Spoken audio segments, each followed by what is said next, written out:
RoboCop Rogue City.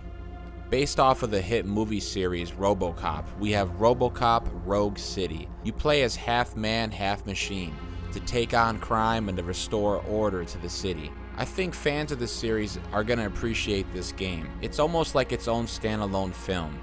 You have the original voice actor, Peter Weller, returning for his role as RoboCop, which is really awesome. And then you have your generic, forgettable bad guy that you have to take down. It's exactly what you would expect from a game like this. Now, most of the missions are a nice, simple, first-person shooter experience with a good variety of guns to try and a decent amount of different destructible environments.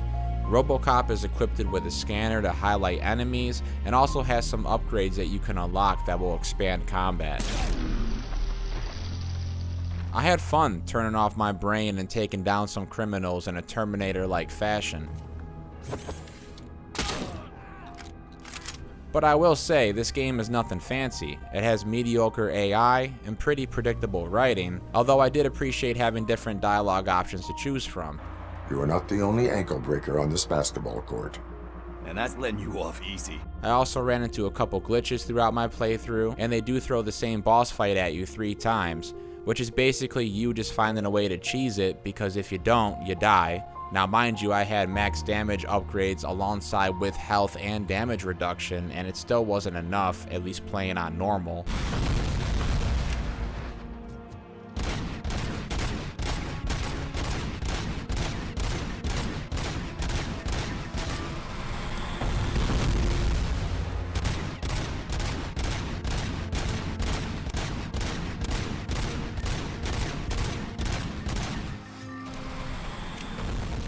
They also do have some side missions and activities to do, although I mainly stuck to the main story, taking me about 15 hours to complete. I overall enjoyed the experience, scratching that first-person shooter itch that I had, and it also helps that I'm a light fan of the RoboCop series. But that being said, I do think this is a mediocre game. Not that that's necessarily a bad thing, just that you should know what you're getting into before spending any of your hard-earned money on it. There's gonna be some jank and it's not necessarily polished. I would issue it a strong 2 out of 5, held back by some of its repetitiveness and obvious budget.